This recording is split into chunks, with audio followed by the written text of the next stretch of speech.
आज हम बात करने वाले हैं जो हमारे पास कुछ मानक अपरिमित समुच्चय होते हैं उनको किस इंग्लिश के अक्षर द्वारा दर्शाया जाता है और उनको किस प्रकार डिफाइन किया जाता है।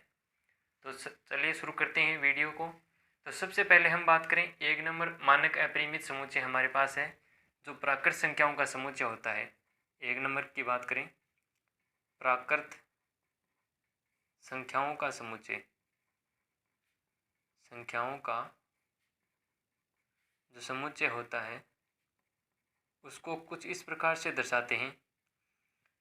उसको दर्शाते हैं कैपिटल एन से और मंझला ब्रैकेट, इसके अंदर कुछ इस प्रकार अवयव होते हैं और वो होते हैं हमारे पास इनफाइनाइट तक, तभी इसको बोला जाता है अपरिमित समुच्चय। फिर हम बात करें दो नंबर, तो दो नंबर हमारे पास है पूर्ण संख्याओं का समुच्चय। पूर्ण संख्याओं का समुच्चय उसको दर्शाया जाता है डब्लू के द्वारा। तो डब्लू के द्वारा दर्शाया जाता है पूर्ण संख्याओं के समुच्चय को, कैपिटल डब्लू। फिर इसके अंदर जो अवयव हैं वो जीरो से स्टार्ट होंगे, एक दो, और फिर चलेंगे हमारे पास इनफाइनाइट तक। फिर हम बात करें तीन नंबर की, तो तीन नंबर हमारे पास है जो स्टैंडर्ड अपरिमित समुच्चय है, इनफाइनाइट सेट है, वह है हमारे पास पूर्णांकों का समुच्चय। पूर्णांकों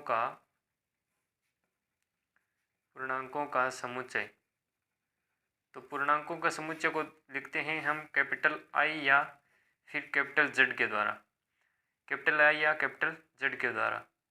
इसके अंदर अवयव आते हैं माइनस इनफाइनाइट से dash dash minus one zero एक कोमा, ऐसे चलता है और इनफाइनाइट तक चलता है। कहने का मतलब माइनस और प्लस वाले दोनों वैल्यू ऐड इसके अंदर आती हैं पूर्णांकों के समुच्चय को, इसको लिखते हैं कैपिटल आई या कैपिटल जेड के द्वारा। फिर हमारे पास आता है चार नंबर, वह है हमारे पास अशून्य पूर्णांकों का समुच्चय। अशून्य पूर्णांकों का समुच्चय, अशून्य पूर्णांकों का समुच्चय है उसको किसके द्वारा दर्शाते हैं। कहने का मतलब अशून्य का मतलब शून्य नहीं हो तो उसको दर्शाते हैं आई नोट के द्वारा। इसके अंदर आ जाएगा, जीरो शामिल नहीं होगा, केवल प्लस माइनस दो ऐसे चलेगा और यहाँ प्लस माइनस इनफाइनाइट तक वैल्यू आएगी। फिर हम बात करें धनात्मक पूर्णांकों के समुच्चय की। धनात्मक पूर्णांकों का समुच्चय, तो जिसके अंदर केवल धनात्मक पूर्णांक आते हों उसको बोलते हैं धनात्मक पूर्णांकों का समुच्चय, और इसको दर्शाते हैं, पूर्णांकों के समुच्चय को दर्शाते हैं आई से। धनात्मक है तो यहाँ लगा दिया प्लस, इसके अंदर आएंगी वैल्यू एक दो तीन और यह वैल्यू चलेंगी इनफाइनाइट तक। यह हो गया हमारे पास धनात्मक पूर्णांकों का समुच्चय। अब हम बात करें, अगला हमारे पास है 6 नंबर है ऋणात्मक पूर्णांकों का समुच्चय। ऋणात्मक पूर्णांकों का समुच्चय, ऋणात्मक पूर्णांकों का समुच्चय उसको दर्शाते हैं हम पूर्णांकों के समुच्चय को आई के द्वारा, और ऋणात्मक है तो यहाँ नेगेटिव लगा दिया। तो पूर्णांक ऋणात्मक है तो माइनस इनफाइनाइट से चलेंगे -3 -2 -1, यह हो गया ऋणात्मक पूर्णांकों का समुच्चय। फिर हमारे पास 7 नंबर जो है वह है सम पूर्णांकों का समुच्चय। सम पूर्णांकों का समुच्चय, तो सम पूर्णांकों का समुच्चय को किसके द्वारा दर्शाया जाता है, कैपिटल ई के द्वारा, और इसके अंदर आते हैं 0 +-2 +-4, कुछ इस प्रकार चलता रहता है, और इसके अंदर कितने अवयव आएंगे, इनफाइनाइट अवयव आएंगे, तभी इसको अपरिमित समुच्चय बोला जाता है। फिर हम बात करें 8 नंबर जो हमारे पास अगला है वह है विषम पूर्णांकों का समुच्चय। विषम पूर्णांकों का समुच्चय, तो उसको दर्शाते हैं हम कैपिटल ओ के द्वारा, कैपिटल ओ के द्वारा, और इसके अंदर आते हैं विषम पूर्णांक, तो +-1 भी आएगा, +-1 3 +-5, इसके अंदर ऐसा चलता रहेगा इनफिनिट तक। फिर हम बात करें 9 नंबर जो हमारे पास अपरिमित समुच्चय है वह है परिमेय संख्याओं का समुच्चय। परिमेय संख्याओं का समुच्चय। तो परिमेय संख्याओं के समुच्चय को किसके द्वारा दर्शाया जाता है? कैपिटल क्यू के द्वारा।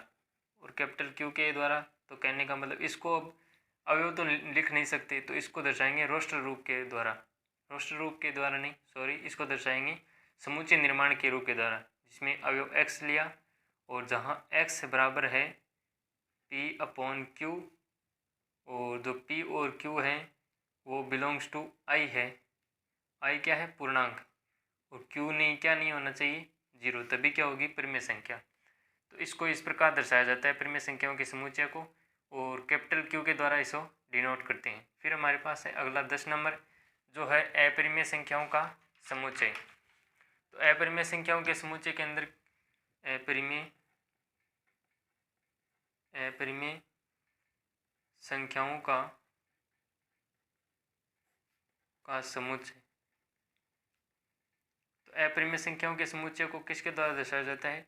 क्यू डैश के द्वारा। और क्यू डैश के अंदर x, और x क्या है? एक अपरिमेय संख्या है, क्योंकि अपरिमेय संख्याओं को हम डिनोट तो कर नहीं सकते क्योंकि अनंत अपरिमेय संख्या है। तो अनंत यह हो गया अपरिमेय संख्या है। यह मंझला कोष्टक बंद कर दिया। फिर हमारे पास जो लास्ट है वह है स्टैंडर्ड रूप में वास्तविक संख्याओं का समुच्चय। वास्तविक संख्याओं का समुच्चय।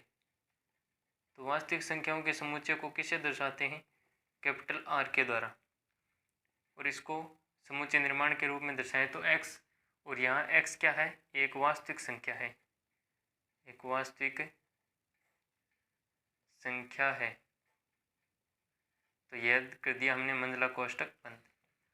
तो यह थे हमारे पास जो स्टैंडर्ड कंडीशन में होते हैं अपरिमेय समुच्चय, उनको दर्शाने का तरीका कि जो प्राकृत संख्याओं का समुच्चय है कैपिटल N से, पूर्ण संख्याओं के समुच्चय को कैपिटल W के द्वारा, पूर्णांकों के समुच्चय को कैपिटल I या Z के द्वारा, फिर अशून्य पूर्णांकों के समुच्चय को I नोट के द्वारा, धनात्मक पूर्णांकों के समुच्चय को I प्लस के द्वारा, ऋणात्मक पूर्णांकों के समुच्चय को I माइनस के द्वारा, और सम संख्याओं जो सम पूर्णांक हैं उनको E के द्वारा, और विषम पूर्णांकों के समुच्चय को O के द्वारा।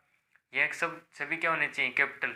और जो मोस्ट इंपॉर्टेंट है वह है वास्तविक संख्याओं का समुच्चय, जिसे कैपिटल R रियल नंबर बोला जाता है। जो इनके जो इंग्लिश नेम होते हैं उन्हीं के द्वारा डिनोट किया जाता है, जैसे नेचुरल नंबर हो गया, और फिर हम बात करें odd number, even number, real number, कुछ इस प्रकार से इन्हें दर्शाया जाता है।